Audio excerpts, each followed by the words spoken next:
Ahojte, počúvate Chcem viac podcast alebo pozeráte Chcem viac podcast. Moje meno je Slavomír Slávík, dnes tu so mnou sedí Miro Ilko. Ahoj Miro. Ahoj Slavo. Vítaj, som veľmi rád, že si tu v štúdiu. Dnes sa budeme rozprávať o digitálnom detoxe, to znamená, že sa budeme zaoberať svetom médií, sociálnych médií, nových médií. Pozrieme sa na to v takých troch oblastiach. Najprv, že čo je na tom také alarmujúce, čo je také, čoho sa bojíme. Potom sa pozrieme na to zhruba, že ako sa navigovať vo svete médií a nových médií.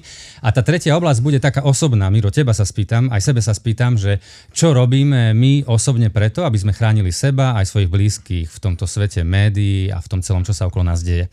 Takže vítajte pri podcaste. Miro, Áno. My sme sa pred niekoľkými mesiacmi stretli a ty si mi povedal medzi rečou, že téma, ktorou žiješ teraz v tejto dobe, je téma, že nazval si to, že digitálny detox, preto som nazval, že digitálny detox. Prečo tá téma, čo ťa tak zaujalo, že ťa to tak chytlo? Začal som teda minulý rok, začal som niekedy v januári minulý rok a v podstate som si prechádzal svoj čas na obrazovke a zistil som, že pozerám na obrazovku 3,5 hodiny denne, len čisto na mobil, môj screen time bol. Tak som si o tom rozmýšľal, že ak by som len hodinu z toho stiahol a začal hrať na klavír alebo začal sa učiť cudzí jazyk, no tak sa do roka naučím. Čiže prvý dôvod bol teda sám osobný, že chcel som znížiť ten čas a trošku venovať čas efektívnejšie, aj keď ten mobil používaš ako nejaký pracovný nástroj, ako manažerský, ale sú to veľakrát výhovorky, lebo keď som si pozrel, že čo mi reálne berie najviac času, tak to boli sociálne siete, takže nie až taká práca. A druhým dôvodom bol teda to, že máme 3 deti, celku už skoro dospelé a tam, aj keď mali sme v detstve, o tom budeme ešte rozprávať, nastavené nejaké hranice, v určitom veku už tým deťom nemôžeš vypnúť Wi-Fi alebo zobrať mobil, môžeš im byť príkladom. A ja som mal pocit, že niektoré z mojich detí, dajme tomu, by potrebovali taký príklad, takže išiel som do toho detoxu kvôli deťom. A tretí dôvod, ten je trošku taký paradox, lebo ja pôsobím v sfére marketingu a reklamy a teda môjim cieľom je pritiahnuť vás pred obrazovky. Čiže my nastavujeme kampane, nastavujeme reklamy a možno aj tretí dôvod je taká satisfakcia v tom celom, vieš, že dobre, vieme poza tej obrazovky, že čo sa tam deje, čo v podstate, aké sú čísla, dáta, čo všetko potrebujeme zistiť od tých konzumentov reklamy. A preto poďme o tom rozprávať, poďme akože odkryť karty, že OK, tak v tomto svete je to takto a preto používame mobily. Že si šéf reklamky, ale zároveň chceš niečo dobré ľudstvu priniesť, nielen reklamu. Áno, určite. Beriem, hej. A aj počuj, že keď si videl ten čas, že veľa trávi, že naučil si sa na tom klavíri alebo ten cudzí jazyk, že... Vieš čo, áno. Vážne? Kúpili sme klavír, môžem ti na budúce zahrať niečo na klavíri. Čiže počkaj, že ty si dostal tú myšlienku, že keby som stiahol a normálne si to spravil. Začal som 3 veci. Začal som behať, to som si povedal, potrebuješ mať nejaké ciele, čiže povedz si, že... Prepáč, behať, musím ti skočiť do reči, Miro, nehnevaj sa. My máme klub EVS Trinity, nie si ešte členom, normálne sa divím prečo, lebo rád by som videl tvoje výkony. Poďme a inak iba chcem povedať tebe aj všetkým ostatným, že my sa nehecujeme, že sa predbiehame, my sa tešíme, že sa niekto hýbe, takže Miro, prihlás sa do klubu, dobre? EVS Trinity, aplikácia Strava, dobre? Okay. Sorry, na Strave nie som, už len tak offline behávam, ale OK, čiže áno, povedal som si, že idem robiť niečo fyzické, niečo offline, čiže začal to beh, klavír teda až koncom roka, ale dcera dostala pod stromček klavír a ja už nejaké 3 skladby teraz dokola ti viem zahrať, také len jednoduché, ale viem sa celkom pri tom uvoľniť. A keby sa niekto chcel s tebou učiť na klavíri, môže. Vytvoríš skupinu cez sociálne médiá, offline. Takže niekde musíš alokovať potom tú pozornosť. Čiže tieto veci, behať si začal a klavír, hej? Napríklad. Aj jazyk som začal trošku viac. Ktorý? Aký jazyk? Akože v angličtine som sa chcel zdokonaliť. Si sa chcel zlepšiť v angličtine, dobre. Počuj, Miro, keď ideme sa rozprávať o tých sociálnych médiách, ja som si pozrel štatistiku, ja si ju nepamätám, hej? Lebo toho je naozaj... Pri niektorých veciach zistiť štatistické údaje je ťažké, ale čo sa týka sveta sociálnych médií, toho je naozaj na mraky, že ani nemohol som. Ale napríklad, jeden údaj hovorí, že 7 hodín a 22 minút je priemerný čas tínedžera, ktorý stráví pri médiách každodenne. To je vlastne 43% času tínedžera, kedy si hore. Áno. A potom napríklad som pozeral, že 46% tínedžerov Už 46% tínedžerov sociálne médiá spôsobujú, že sa cítia horšie ohľadom svojho tela, že to je ten pressure na to, ako vyzeráš. 33 dievčat do veku 15 rokov hovorí, že sú závislé. Áno. Viac než polovica dievčat povie, že by sa nevedeli vzdať. Nepovedia, že sú závislé, ale nevedeli by sa vzdať. A teraz 64% tínedžerov hovorí, že boli vystavení nejakému nenávistnému obsahu a 6 z 10 dievčat cez sociálne médiá boli kontaktované s cudzým človekom a cítili sa ohrození. Hej? A to končím, lebo je toho na mraky. Hej? Je toho veľa, určite je toho veľa. Áno, je to tak, je to stav, ktorý tu je. Ja si myslím, že trošku za to môže aj naša generácia, lebo vieš, generácia Z sa do tohto sveta narodila. Ona nepozná nič iné. V podstate rodičia im dali do ruky smartfón a to ťa vtiahne prirodzene. Akože ona nemá prečo sa teraz porovnávať alebo rozmýšľať o tom. Čiže ja si myslím, že v tomto dosť zlyhala naša generácia ako rodičov. Toto sú knihy, ktoré ovplyvnili trošku minulý rok teda a celú túto tému. My tu máme, vy, ktorí pozeráte, máte výhodu, že vidíte knihy, Miro, no povedz. Tak, a čo mňa teda veľmi ovplyvnila pri tom, čo vravíš pri štatistikách, je Moc faktov. Moc faktov je úžasná kniha o tom, že ten svet možno máš skreslenú predstavu o svete, v ktorom žiješ práve kvôli tomu, že máš pocit, že všetko je depresívne, že svet speje do záhuby, že všetko ide zlým smerom a táto kniha ti vyvracia. Nechladne slnko? Áno, chladne slnko, ale napríklad štatistiky za posledných 100 rokov sme zvýšili o 30 rokov priemernú dĺžku života. Nikdy sme nemali v takomto stave medicínu, ako máme teraz, všetky služby, vzdelanosť, akože to ide veľmi, veľmi prudkým tempom hore, ale na druhej strane my by sme mali teda žiť šťastnejší život, ako žili naši rodičia.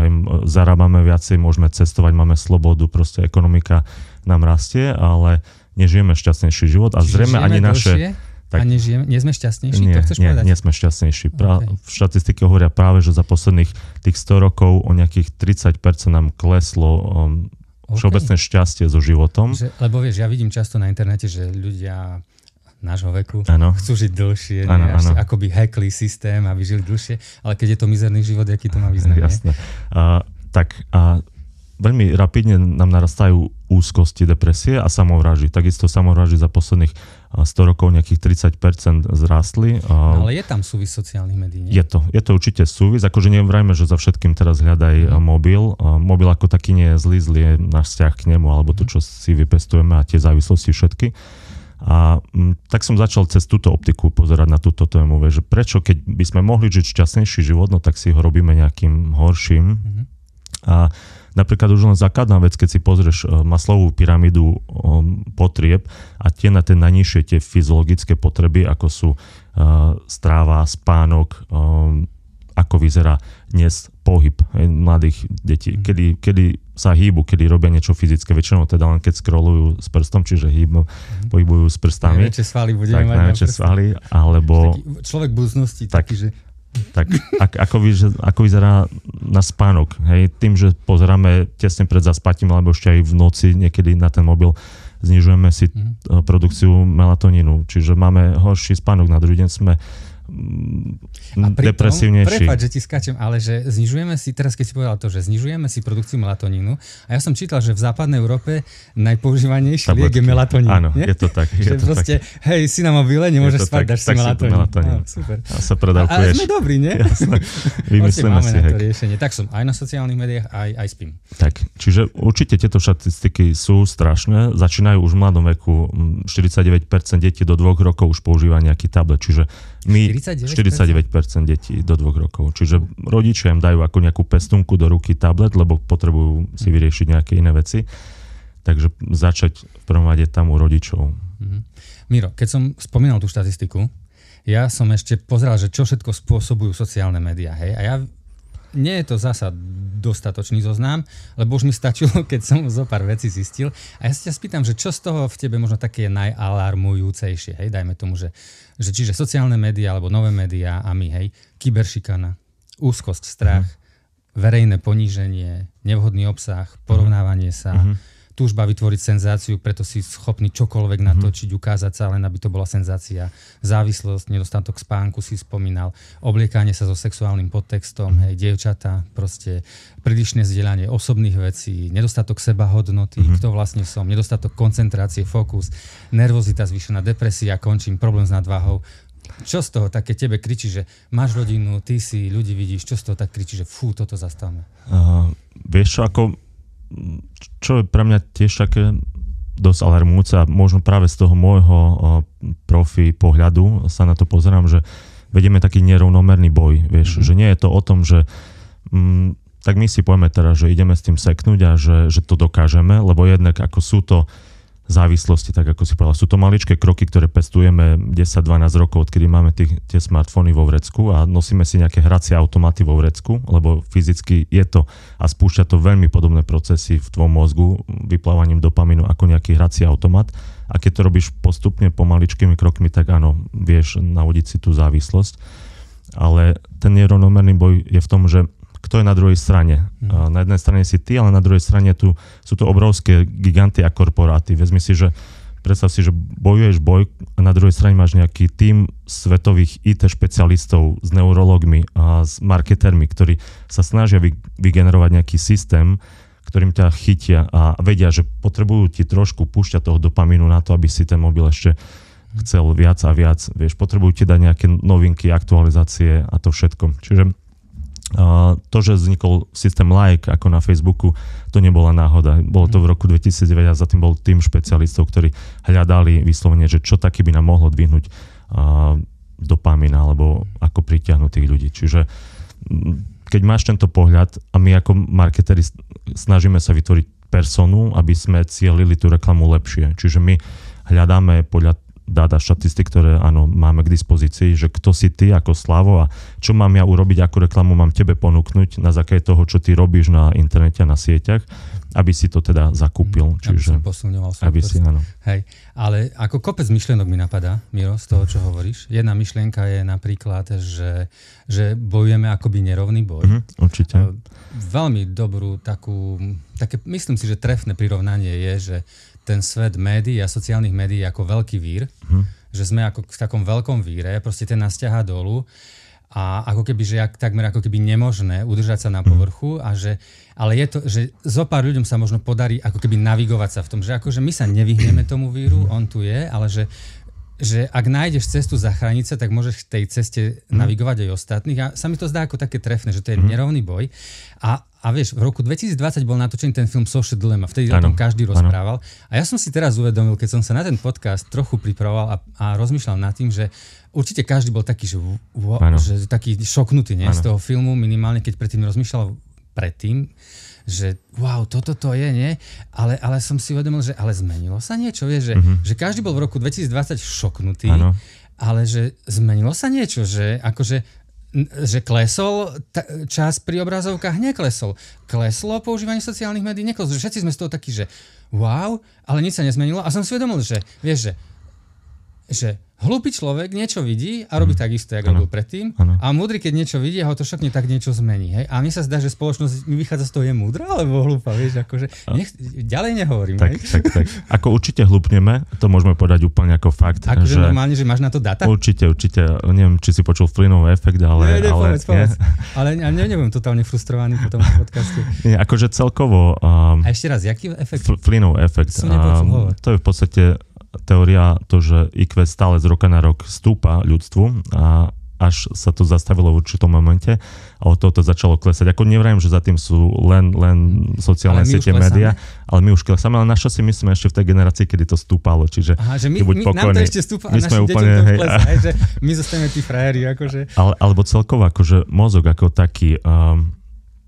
robili takú štúdiu na londýnskych taxikároch a zistili, že reálne majú väčšiu časť mozgu, jednu časť mozgu väčšiu ako ostatní. To je zadný hypokampus a ten má v podstate súvis s orientáciou a takisto aj s tým, že prenos krátkodobých informácií do dlhodobej pamäte.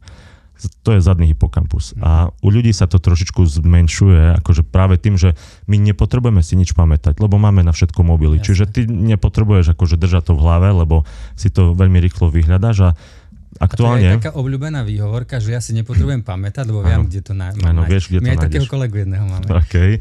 A teraz je problém, že ani nie, že nájsť informácie, ale skôr sa brániť voči informáciám. Aj toto je obrovská téma, obrovský problém tejto témy, že nie nájsť, ale brániť sa voči informáciám, lebo žijeme v dobe informačného pretlaku. Ja som čítal si štatistiky, tak denne sme konfrontovaní nejakými 30 až 100 GB dát, čiže je to niečo cez 1,3 milióna slov, 20 000 obrázkov a ty si to nedokáže zapamätať. Akože v krátkodobej pamäti bola od Georgea Millera taká kniha 7 plus minus 2 o tom, že koľko vecí si môžeš zapamätať v tej krátkodobej pamäti. Teraz je to už menej, je to reálne nejakých 3 až 5, že vraj. A potom by si to mal presunúť dôležité do dlhodobej pamäti. Ale ty, keď nemáš čas ani nad tým rozmýšľať, ani sa zastaviť, ani vieš, akože sa nudiť, lebo proste dnešná generácia má problém sa nudiť, tak si to neudržíš. Čiže máš vôbec problém, že čo v tej hlave udržať a konfrontovaný s tými datami. Že mám kopec zážitkov, mám kopec skvelého, čo som zažil, ale vlastne nic z toho nemám. Ani si to nepamätám vlastne. Veľa som zažil, ale nic z toho nemám. Naši rodičia napríklad, keď poviem už len štatistiku, to, čo my zažívame za deň, ako všetky tie informácie, všetky tie reklamy a to posolstva, tak zhruba nejaký rok im trvalo bez internetu a bez týchto médií, aby boli konfrontovaní s takým množstvom dát. Ale keď si hovoril o tých taxikároch, že vlastne, že mení to mozog, to, čo žijeme, ako sa správame, to, či používame mobil, lebo však neuroveda jasne hovorí, že sa menia naše neurónové prepojenia, že menia sa veci, mení sa mozog. Zjednodušene povieme, ale je to pravda.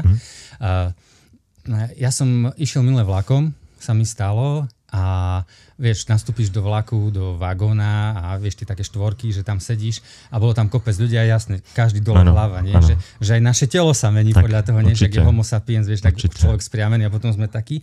A tak sedeli 4 chalani, vieš, a je to, čo sa hovorí v dnešnej dobe, že je to FOMO, nie? Že fear of missing out, že strach, že ti niečo utečie a každý na tom mobile a scrolluje, lebo mi niečo utečie.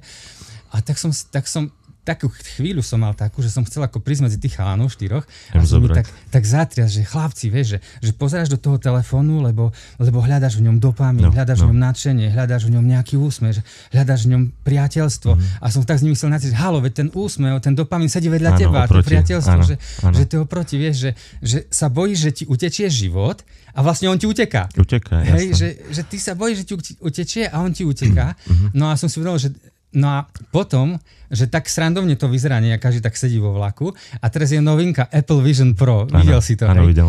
Ja som rozmýšľal, že či neprinesiem, lebo to vyzerá jak lyžiarske okuliare, keby si mal na hlave. Vyskúšame. A som myslel, že keby som priniesol, by sme sa mohli chváliť, že sme boli jeden z prvých podcastov na Slovensku, čo sme vyskúšali Apple Vision Pro. Ale ja to skúsim, ukázať tým, čo sú na videu, že máš ako keby veľké tieto lyžiarske okuliare, také hrubé, také sklo, také fancy, pekné.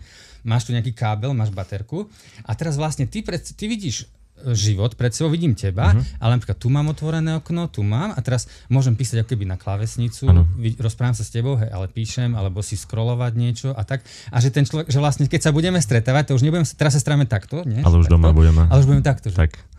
A teraz rozpráva sa so mnou, či na mňa kýve, alebo na koho, nie? Tu je strašne iné. Takže jaká je budúcnosť, Miro, pred nami? To som zvedavý. Vieš čo, ako... Ja sa teším na budúcnosť, aj keď sa trošku bojím toho, samozrejme. A vieš, ja som asi taký istý, že aj sa teším, aj sa bojím. Teším.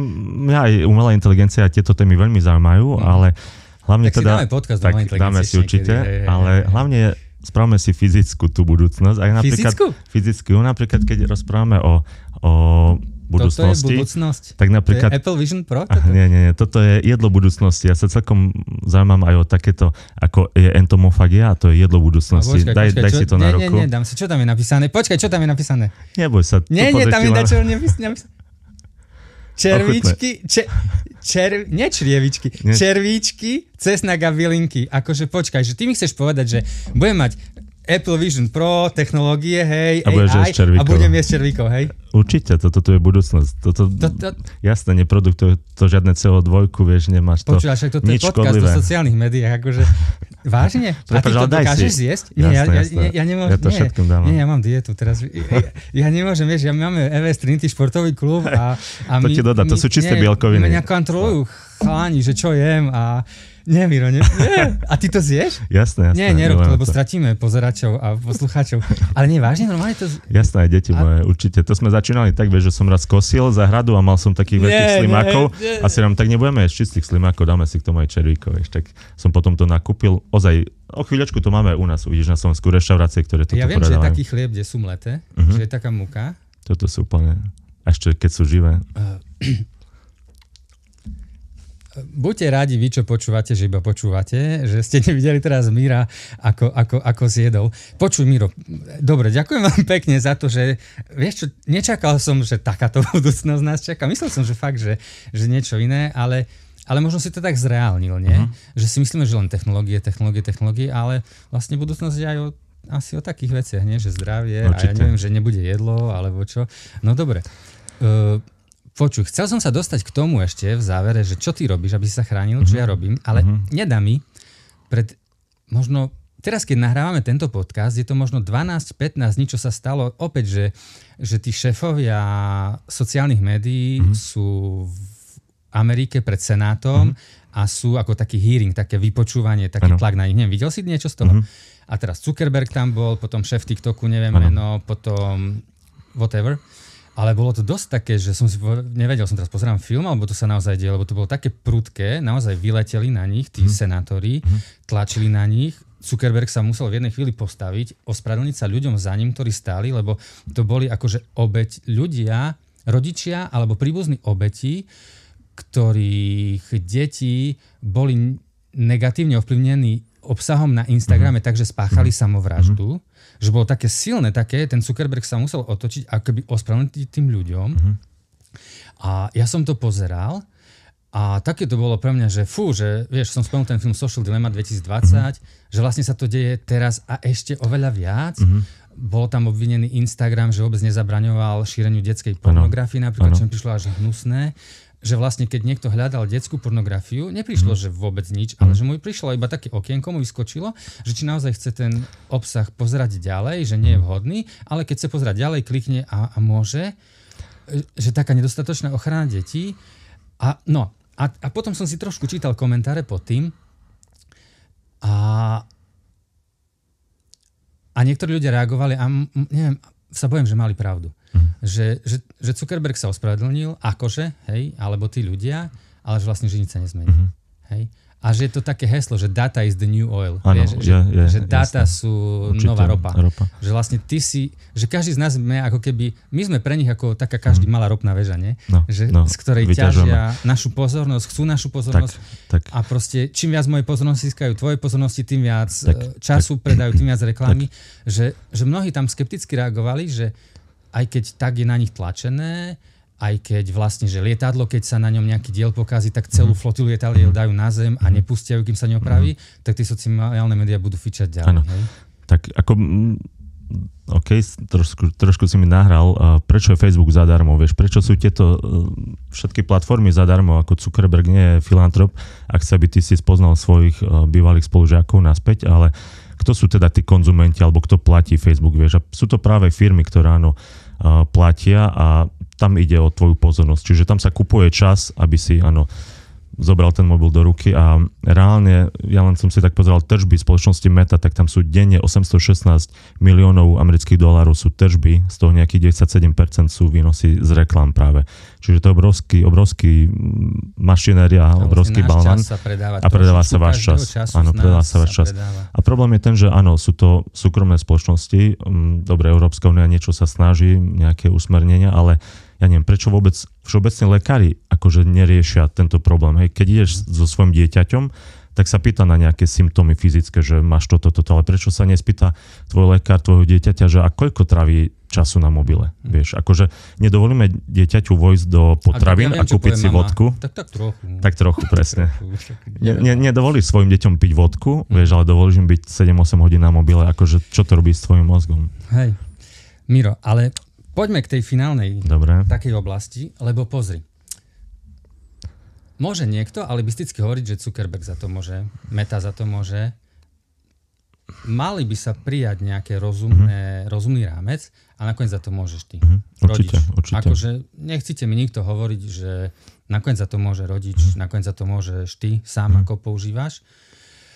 Čo robíš ty vo svojom živote? Môžeme tak osobný byť. Čo robíš ty, čo robím ja, hej, vo svojom osobnom živote?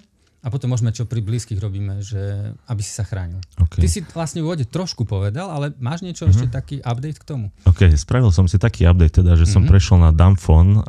Dumbphone? To čo znamená? Dumbphone, ako hlupý telefón. Dumbphone, vieš. Hlupý telefón, úplne, s ktorým dokážeš len... reči do hlupého telefónu, to je dobré. Dokážeš len SMS-kovať, len telefonovať. Lebo niekto je možno netaký múdry, jak jeho telefón, nie? Je to tak. To som prešiel v auguste, teda od 1. augusta mám Dumbphone, lebo som si povedal, že idem to trošku, nechcem teraz od každého, aby prešiel na nejaký hlupý telefón. Trvalo mi to mesiac, mám manažerskú prácu, strašne veľa času mi trávilo presne to, že potrebujem, internet banking, orientovať sa vôbec, posielať platby, poslať maily, ale vieš, ja už som poslal maily aj na križovatke, keď som bol na červenej, vieš. A keď to poviem nejakému môjmu kamarátovi alebo klientovi, on mi na to odpovie, no a čo? Že je to, však aj ja to robím, akože je to niečo nenormálne, čiže prispôsobujeme si, čo je norma, čo nie je norma, vieš. Presne, ak si vrala, že vôjdeš do vlaku a všetci pozerajú do mobilov, vieš, vyťahnem aj ja mobil, vieš, alebo niekde v čakárni. My sme protestanti, ja nebudem. Tak, okay. Alebo keby všetci začali teraz vo vlaku strieľať, no tak ťahám to do krajnosti, nevyťahneš zbraň a nezačneš, čiže trošku ukazujme. Takže áno, prešiel som na Dumbphone a snažím sa teda viacej žiť ten život fyzicky, čiže spomaliť, porozmýšľať a nudiť sa. Je dôležité veľmi sa nudiť. Mňa dostal k tomu taký kamarát, ktorý fotí prírodu a ja už to niekoľko rokov dozadu, ale proste tam, keď chceš spraviť dobrú fotku, tak musíš prísť ráno ešte za tmy na kraj luky a teraz čakáš 4 hodiny, kým príde srnka, vieš.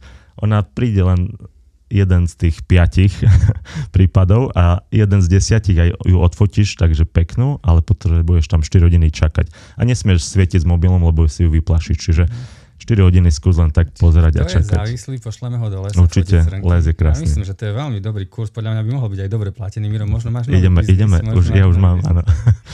Za seba poviem, ja mám také pravidlo, že ja si veľmi cením môj deep work, ja to nazvem, že takú koncentrovanú prácu. Hovorí sa, že 3 hodiny denne dokážeš v kúse tak akože koncentrovať sa na niečo a robiť hlbokú prácu, lebo vytváram obsah, kreatívnu prácu a tak sa snažím každý deň mať 3 hodiny nerušených, že bez... Ja inak mimochodom veľa notifikácií mi aj tak nechodí, ale proste to je také moje 3 hodiny si snažím mať denne, keď mám taký, že buď home office alebo niečo.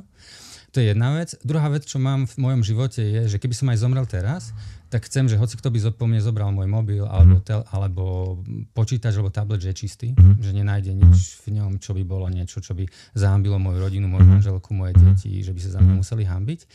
A tretia vec, čo mám v dome, je bezpečná Wi-Fi. To znamená, že mám aj ľudí, ktorí k nám chodia niekedy prespať, prídu, alebo kamaráti mojich detí. U mňa je Wi-Fi tak, aspoň dúfam teda, že je tak zabezpečená, že nikto by sa nemal dostať nejakému takému obsahu, ktorý by som nechcel, aby sa k nemu dostal. Tak to je to, čo robím v mojom živote. Ohľadne detí, čo robíš? OK. Vieš čo, ohľadne detí, keď boli menšie, tak sme mali jasné pravidlá a tam sme vyslovene mali napísané, že koľko, bolo to, 15 minút denne mohli ten mobil zobrať do ruky a potom keď spravili nejaké dobré veci, tak sme im pridávali minúty, keď spravili zlé veci, že neprišli na čas na raňajky napríklad, no tak sa uberali minúty. To môže fungovať do určitého času, už keď sú potom veľké, tak môže s nimi diskutovať, rozprávať o týchto témach. Mňa veľmi potešilo, keď môj syn sa rozhodol minulý rok, že ide písať ročníkovú prácu o vplyve sociálnych sietí na človeka alebo médií celkovo. Čiže to bolo pre mňa také, že Miro, dobre to robíš a treba to robiť ďalej. Čiže diskutovať s tými deťmi. A potom sú také pravidlá, napríklad, že nespať s mobilom určite v spálni. Čiže oni vedia, že nemôžu si nechať ten mobil a dávajú ho dole a akceptujú to. Čiže je dôležité, už keď si v tom štádiu aj toho, že si uvedomuje, že nevieš bez neho nejako prežiť, tak len rozmýšľa, že prečo mám tú potrebu ho pohľadkať, prečo mám tú potrebu stiahnuť. Vieš, že ten taký mindfulness, keď vieš, tak ako sa odvykajú napríklad fajčiari alebo drogovo závislí, že len si uvedomiť, že čo mi to priniesie, či mi to priniesie nejaké uspokojenie, to, že teraz idem na Instagram alebo nie. A len predložiť o pár sekúnd, stačí 7 sekúnd, je dokázané na to, aby si prišiel na to, že asi to ani nepotrebuješ. Cool. Môžeš aj aplikáciu sa na to nainštalovať. Hej, no ja mám syna 11-ročného, jedného už mám dospelého, tam už... A pri tom 11-ročnom má apku v mobile, teda viem, že čo robí, koľko je, čo si môže stiahnuť, musí mať autorizáciu odo mňa. Tá Wi-Fi je u nás bezpečná, ale uvedomil som si, že u mňa je oveľa ľahšie chrániť seba, než dieťa. Lebo máme nejaké pravidlá, hej, že napríklad my cez týždeň, že nemá nič, že iba škola cez víkend, že môže 3 hodiny denne. Aj keď hovoria odborníci, že 2 hodiny denne. 2 hodiny by malo, že je to. My máme cez víkend 3, že sobota a nedeľa 3, ale cez týždeň nie.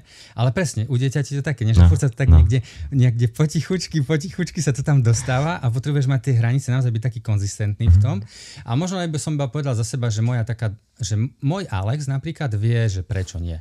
Že ja mu vždycky, aj so Šimčom som sa vždycky rozprával tak, že to, že nie, Alex, to je preto, že ťa mám rád. To je preto, že ťa chránim. To je, že môj syn vie, že aj keď mu hovorím, že už to nie a to nie, že on vie, že oco to robí preto, že ma chráni. Že ocovi nerobí radosť, že mi niečo zakazuje. Že toto som sa vždy snažil, aby moje deti chápali, že keď dávam hranicu, že to je nie preto, že mňa baví sa naťahovať a tak. Takže toto vie. A možno len tak poviem, že uvedomil som si, že je rozdiel medzi takým, že zákazmi a takým láskavým napomínaním. Že ja sa snažím tak láskavo napomínať, že v zmysle, že rozumie, že to je pre jeho dobro, že to je, aby som mu chránil jeho hlavu, jeho mozog, jeho rozvoj a tak. Takže tak.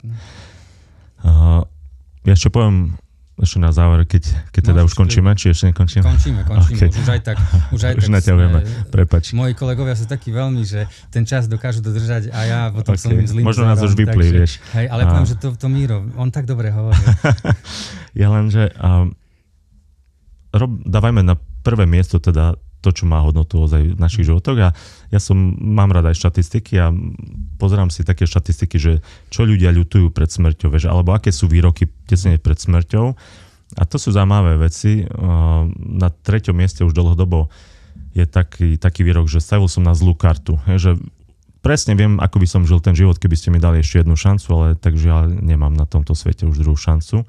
Druhá teda je výrok, ktorý sa najčastejšie užíva na druhom mieste, že príliš veľa som pracoval, čiže to je pre tých, ktorí príliš veľa pracujete, aj keď ja milujem takisto svoju prácu a som s tým veľmi často konfrontovaný, mojou manželkou teda hlavne, že veľa pracujem, ale keď ju milujete, aj tú prácu. A prvý výrok je úplne, že viacej času by som trávil teda so svojou rodinou a so vzťahy.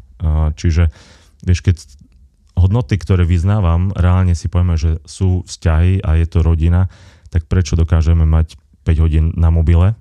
A reálne štatisticky so svojimi deťmi trávime 5 minút denne. 5 minút denne je akože podľa štatistiky, kedy ty komunikuješ so svojím dieťaťom zväčša na takej tej pličej úrovni. Čiže treba vyložiť umývačku, umyť si zuby, chod spať, vieš, 5 minút so všetkým denne. Tak len tak, akože poslucháčom, aby rozmýšľali nad svojimi hodnotami.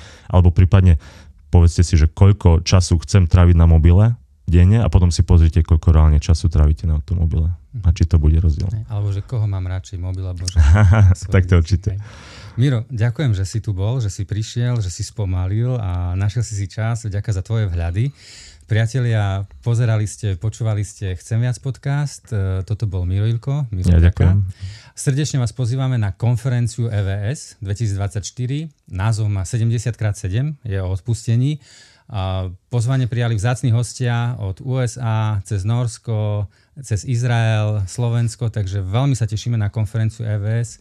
V Prešove bude, v divadle Jonáša Záborského 3. až 5. mája. Srdečne vás pozývame. A keď chcete trochu prorockého hlasu do vášho života, posielame z EVS každý deň zamyslenia do e-mailových schránok. Takže pozývam vás aj k tomu, napíšte nám, že chcete odoberať zamyslenia za VES. Takže srdečne ste pozvaní. Ešte raz ďakujem veľmi pekne, že ste nami vydržali a trošku sme dlho hovorili, ale keď ste teraz tu, tak ste to zvládli. Ďakujem veľmi pekne. Ahojte. Ahojte.